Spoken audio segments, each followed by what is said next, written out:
अस्सलाम वालेकुम, welcome back to my channel. उम्मीद करती हूँ आप सब बिल्कुल ठीक होंगे, खैरियत से होंगे और खुश होंगे। इस वक्त तो मैं नाश्ता बनाने की तैयारी कर रही हूँ और पहले तो बच्चों का इरादा था कि इन्होंने पराठा खाना है, लेकिन बाद में इनका चेंज हो गया था क्योंकि आज बच्चे घर पे थे और सबने अपनी पसंद का ही नाश्ता करना था। लेकिन जब स्कूल जाते हैं तो इन्होंने बिल्कुल थोड़ी-थोड़ी सी ही रोटी खानी होती है और चले जाते हैं। नाश्ता ज़्यादा हैवी नहीं करते, ना ही इतना ज़्यादा खाते हैं, बिल्कुल थोड़ा-सा ही नाश्ता करते हैं और स्कूल चले जाते हैं, साथ में लंच बॉक्स ले जाते हैं। बच्चों ने आज पराठा नहीं खाना था तो उनके लिए फिर मैंने पराठा नहीं बनाया था, मैंने सिर्फ पराठा अपने लिए बना लिया था। और किसी ने खाने थे केक रस और साथ ब्रेड, तो उनको फिर डिफरेंट तरीके से वो दे दी थी। बेटे ने मेरी ब्रेड खानी थी, साथ में उस पर आलू की लगा ली थी उसने पीठी और उसका बना लिया था सैंडविच। केचप, मायोनीज़, प्याज ये सब चीज़ें डाल के चटनी लगा के साथ उसको गरम कर लिया था और चाय के साथ उसने वो खाया था। और दूसरे बच्चों ने मेरे केक रस खा लिए थे, उससे उन्होंने पेट भर लिया था क्योंकि आज घर पे थे, तो वैसे भी उन्होंने कुछ भी नहीं खाना था, कोई हैवी नाश्ता नहीं करना था। अपना अपना नाश्ता इन्होंने खुद ही रेडी कर लिया था और ले गए थे। तो मेरा जो नाश्ता था वो बन तो चुका था, लेकिन अभी मेरा दिल नहीं था खाने का। तो मैं सोची थी कि पहले मैं सालन जो है चूल्हे पर चढ़ा देती हूँ और उसके बाद ही नाश्ता करूँगी। काले चने बनाने थे हमने आज, तो इसीलिए मैंने पहले सोचा कि उसमें सारा कुछ डाल के रख देती हूँ, क्योंकि काले चने बस भूनने में टाइम लगता है, उसकी भुनाई जो होती है उस पर ही हमें थोड़ा टाइम लग जाता है, अदरवाइज़ वैसे वो जल्दी ही पक जाते हैं। सारा मसाला मैंने इसका बना के रख लिया था, प्याज मैंने काट लिए थे, लहसुन अदरक भी कूट के रख लिया था और टमाटर मैंने साथ बीच में शामिल कर दिए थे इसके। और फिर नमक, लाल मिर्च पाउडर और हरी मिर्चें वगैरह डाल के पानी डाल के मैंने इसको प्रेशर लगा दिया था। जब तक इन्होंने पकना था तब तक मैंने अपना नाश्ता कर लिया था और मैंने नाश्ता करके थोड़ी देर बाद ही जो प्रेशर था वो मैंने बंद कर दिया था और उसके बाद मैंने इसे भूनना शुरू कर दिया था, क्योंकि ये अच्छे से गल चुके थे। और फिर मैंने इसमें ऑयल डाल के इसकी अच्छे से भुनाई कर दी थी। सालन आज हमने जल्दी ही बना लिया था क्योंकि आज सब घर पे थे, तो इसीलिए सारा जो खाना है हमने दोपहर में ही बना लिया था। उसके बाद शाम में जो सबने खाना होता है, कभी कभी जो नाश्ते में जो उठते हैं लेट, उन्होंने नाश्ते में सालन खाना होता है, तो साथ में वो जो भी पका होता है उस वक्त वो खा लेते हैं। चने मेरे भुन चुके थे, तो फिर मैंने जो चने हैं थोड़े से निकाल के रख लिए थे। भुने हुए चने बच्चे बड़े सब ही शौक़ से खा लेते हैं, वैसे भी उसमें सैलड डाली हो तो ये और ही मज़े का टेस्ट देते हैं। तो मैंने जो भुन गए थे जब चने, तो फिर मैंने इनको निकाल के साइड पर रख लिया था और सब ने थोड़े थोड़े ही खा लिए थे। चने वैसे चावलों के साथ ज़्यादा मज़े के लगते हैं और हमारे घर में सारे चावलों के साथ ही शौक़ से खाते हैं। या सुबह आप नाश्ते में अगर पराठे के साथ इसको खाओ तो इसका टेस्ट वैसे भी मज़े का लगता है।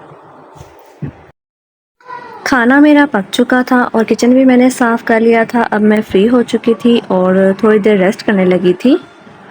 तो तब मेरे बच्चों को भूख लग गई थी क्योंकि उन्हें नाश्ता बिल्कुल ही हल्का-फुल्का किया था, ज़्यादा कुछ खाया नहीं था, सिर्फ चाय पी थी और केक रस खाए थे।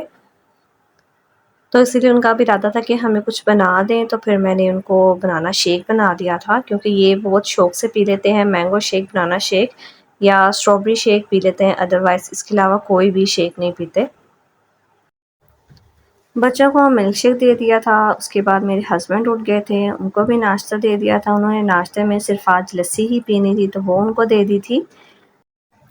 अपने काम से फ्री होने के बाद अपनी बेटी के साथ फिर मार्केट चले गई थी, क्योंकि हमने कुछ चीज़ें लेनी थी, कुछ मेरी शैम्पू ये सब चीज़ें ख़त्म हुई थी, उनको लेना था और मेरी बेटी ने अपने भाई के लिए गिफ्ट लेना था। आज रात को 12 बजे के बाद मेरे बेटे का बर्थडे स्टार्ट हो रहा था, तो उसने उसको रात को ही गिफ्ट करना था। इसीलिए मैं और मेरी बेटी हम चले गए थे मार्केट और वहाँ से हम थोड़ी बहुत चीज़ें लेके 1 घंटे तक ही वापस आ गए थे। दोपहर का जो खाना है सालन, वो मैंने आज बना लिया था और शाम में जो चावल और जो खाना वगैरह था वो मेरी भाभी ने बनाना था, तो फिर उन्होंने मेरे आते तक चावल भी बना लिए थे। हम लोग जल्दी ही मार्केट से आ गए थे, तो फिर आके सबसे पहले तो नमाज़ पढ़ी थी और उसके बाद हमने शाम का खाना खाया था और फिर हम लोग आज टाइम से ही सो गए थे। लेकिन मेरे बेटे का बर्थडे था तो मेरी बेटी की कोशिश थी कि हम लोग लेट ही सोएं, लेकिन फिर भी हम लोग 12 बजे से पहले ही सो गए थे। तो सुबह जब हम फजर की नमाज़ के लिए उठे थे तब मेरी बेटी ने फिर बल्कि हम सब ने उसको विश किया था, साथ मेरी बेटी ने भी उसको गिफ्ट दे दिया था। हम लोग की तरफ से गिफ्ट इसको पहले ही मिल चुका था, तो इसलिए अब हमने इसे कोई गिफ्ट नहीं दिया था, सिर्फ मेरी बेटी ने ही दिया था इसे गिफ्ट। फजर के वक्त तो टाइम नहीं था तो मैंने इनको गिफ्ट भी खोलने नहीं दिया था। तो फिर जब ये स्कूल के लिए रेडी हो गए थे तो तब इसने सारा गिफ्ट खोला था और देखा था, क्योंकि उस टाइम यासीन पढ़नी होती है और टाइम नहीं होता। फिर मेरा इरादा होता है बच्चे थोड़ी देर के लिए लेट जाएं, क्योंकि सुबह के उठे हों तो फिर इन्हें रात में जल्दी नींद भी आ जाती है और इशा की जो नमाज है वो रह जाती है। स्कूल में तो मेरे बेटे ने अपने दोस्तों को ट्रीट दे दी थी और केक वगैरह लेके नहीं गए थे, लेकिन एकेडमी में अपने दोस्तों को इसने केक खिलाना था। बच्चे जब स्कूल से आ गए थे तो फिर मैंने केक बनाना शुरू किया था। पहले इनको खाना वगैरह दे दिया था, उसके बाद मैंने फिर रिलैक्स होके केक बनाया था। बच्चे आजकल आ रहे हैं 11:30 बजे के करीब आ जाते हैं। बिल्कुल ही सिंपल और इजी तरीके से मैंने ये केक बना लिया था और जल्दी ही बन गया था, ज़्यादा इस पर टाइम नहीं लगा था।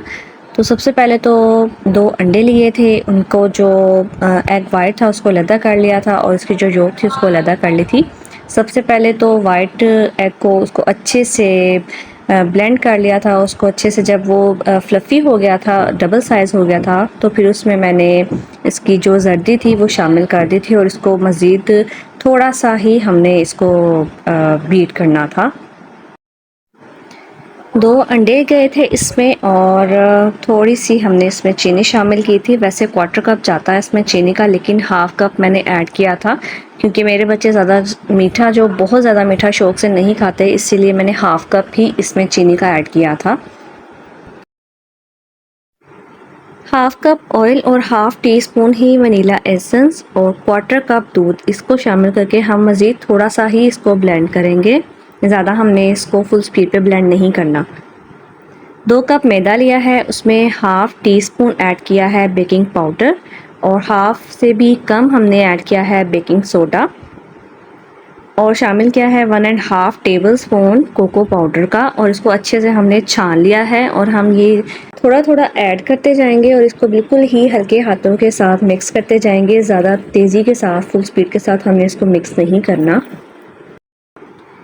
क्योंकि हम इसको सॉफ्ट सा स्पॉन्ज केक बनाना है, तो इसीलिए जितना ये हल्के हाथों से मिक्स होगा ना, ये उतना ही अच्छा जालीदार सा सॉफ्ट सा केक बनेगा ये। जब तक इसमें मिक्स होना था और इसको टाइम लगना था, क्योंकि हमने बिल्कुल ही हल्के हाथ के साथ इसको मिक्स करना है, तो तब तक मैंने पतीला रख दिया था चूल्हे पर चढ़ा के और अपनी बेटी को मैंने लगा दिया था इसको मिक्स करने के लिए। छोटी बेटी को मेरी आजकल बहुत ही शौक़ हो रहा है कुकिंग का, तो मैंने उसको कहा था कि वो इसको मिक्स करे बिल्कुल ही आराम आराम से। तो वो मिक्स कर रही थी, तब तक मैंने अपना जो मोल्ड है उसको ग्रीस कर लिया था और अपने पतीले को मैंने चूल्हे पर चढ़ा दिया था ताकि वो अच्छे से गर्म हो जाए। इतना ज़्यादा टाइम लग गया था, लेकिन हमारा बैटर काफ़ी अच्छे से मिक्स हो गया था। तो फिर इसको हमने मोल्ड में निकाल लिया। पतीला भी हमारा तब तक अच्छे से गर्म हो चुका है, तो हमने इसको अब उसमें रख देना है और ढाँप देना है और उसके ऊपर कोई भी आप भारी चीज़ रख दें ताकि जो इसकी हवा, जो स्टीम वगैरह है वो बाहर ना निकले।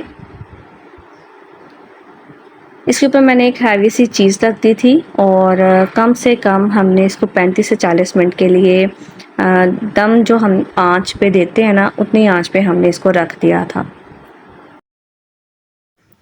तब तक मैंने अपने जो दूसरे काम थे वो कर लिए थे, किचन साफ़ कर लिया था, जो बर्तन वगैरह थे उनको धो के रख दिया था और अभी मेरे पास काफ़ी टाइम था, तो फिर मैं जो थोड़ी बहुत वीडियो मैंने करनी थी एडिट, वो करने लग गई थी। उसके बाद मेरा जो केक है वो रेडी हो चुका था, तो उसको फिर मैंने डीमोल्ड कर लिया था और बहुत ही सॉफ्ट बना था। अब मुझे बनाना था इसके लिए क्रीम, लेकिन आज बैड लक ये हो गया कि मुझे व्हिप्ड क्रीम फिर नहीं मिली और इस वजह से फिर मुझे गनाश रेडी करनी पड़ी। तो उसके लिए सबसे पहले मैंने 1 कप चीनी, आधा कप कोको पाउडर में क्वार्टर कप दूध शामिल करके अच्छे से इसको मिक्स किया था और उसके बाद 1 टेबलस्पून कॉर्नफ्लोर इसमें हमने ऐड कर दिया था। कॉर्नफ्लावर, कॉर्नस्टार्च जो भी आपके पास अवेलेबल हो वो उसमें से कोई भी इसमें शामिल किया जा सकता है। जब इसे अच्छे से मिक्स कर लेंगे, इसमें कोई लम्स ना रहे, फिर हम इसे चढ़ा देंगे चूल्हे पर और इसे मिक्स करते हुए गाढ़ा करते जाएंगे। 5 से 6 मिनट तक हम इसको पकाएंगे और जब ये थोड़ा सा थिकनेस की तरफ जाना स्टार्ट हो जाएगा, फिर हम इसमें 1 टेबलस्पून बटर का ऐड कर देंगे और इसे अच्छे से हम मिक्स कर लेंगे। जब ये शाइनी सा हो जाएगा, फिर हम इसमें 1 टीस्पून वनीला एसेंस शामिल कर देंगे और इसे पका लेंगे तब तक जब तक ये अच्छे से गाढ़ा नहीं हो जाता। हमारा जो गनाश है वो रेडी हो चुका है और हमारा केक भी ठंडा हो गया है और अब हमने इसको तब केक पे स्प्रेड करना है जब हमारा ये गनाश थोड़ा सा रूम टेम्परेचर पे आ जाएगा। अब यहाँ पे मेरा काम थोड़ा सा ये ख़राब हो गया था कि मैंने केक के ऊपर से जो एक बारीक सी लेयर उतारनी थी उसको इवन करना था, वो मैं नहीं कर सकी, वो मैं करना भूल चुकी थी। तो फिर जब मैंने यहाँ पे गनाश डाली, जब हम क्रीम डालते हैं तो वो मैनेज हो जाता है, वो छुप जाता है। क्रीम फ्लफ़ी सी होती है तो उसमें इतना फ़ील नहीं होता, लेकिन जो गनाश होती है वो इतना फ्लफ़ी नहीं होता। तो इसको मैंने डबल लेयर में करना था, तो फिर क्योंकि मैंने केक पहले कट कर लिया था और क्रीम मुझे मिली नहीं थी, तो इसीलिए फिर मुझे गनाश ही इसमें ऐड करना पड़ा था, इस पर स्प्रेड करना पड़ा था। उसके ऊपर मैंने फिर केक की एक लेयर डाल दी थी। तो जो केक की लेयर थी वो इवन नहीं थी, अनइवन थी, तो फिर उसको कवर करने के लिए मुझे उस पर मज़ीद थोड़ी सी चॉकलेट स्प्रेड करनी पड़ी थी। केक को तो मैंने गनाश की हेल्प से सारी तरफ से कवर कर दिया था, लेकिन जहाँ पे थोड़ा सा गैप था फिर मुझे वहाँ पे मज़ीद जो गनाश थी थोड़ी सी ज़्यादा ऐड करनी पड़ी थी। तो मेरे पास थोड़ी सी वाइट चॉकलेट पड़ी थी, तो मैंने फिर उसको ग्रेट कर लिया था और उसमें मैंने कोकोनट पाउडर शामिल करके इसके मैंने साइडों पे अच्छे से चिपका दिया था, ताकि जो हमारा गैप है वो फ़ील ना हो और वो छुप जाए। क्योंकि मेरे बेटे ने लेके जाना था एकेडमी, तो फिर अच्छा सा ही इसको लुक देना था। तो इसको सबसे पहले तो मैंने जब गनाश ऊपर डाल दिया था तो इसको थोड़ी देर के लिए सेट होने के लिए फ्रिज में रख दिया था। जब ये अच्छे से सेट हो गया था, फिर हमने इसके ऊपर जो डेकोरेशन करनी थी वो की थी और इसको हमने अच्छे से सारी तरफ से कवर कर दिया था।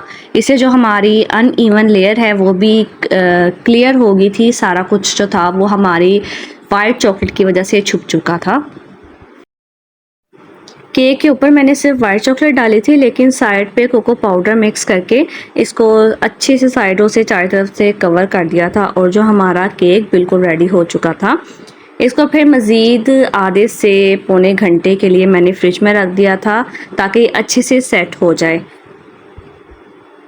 अब मेरे पास डिब्बा नहीं था तो फिर मैंने डिस्पोजेबल एक मेरे पास डिब्बा पड़ा हुआ था बड़ा सारा, तो उस पर मैंने इसको डाल के उसको भेज दिया था एकेडमी और फिर उन्होंने इसको काट के अपना जो बर्थडे था उसको सेलिब्रेट कर लिया था।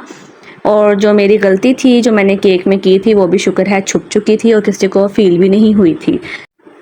ये थी मेरे 2 दिन की छोटी छोटी रूटीन जो मैंने आपके साथ शेयर की है। पसंद आए तो वीडियो को लाइक शेयर, चैनल को सब्सक्राइब ज़रूर करें। मिलती हूँ आपसे नेक्स्ट व्लॉग में, तब तक के लिए अल्लाह हाफिज़।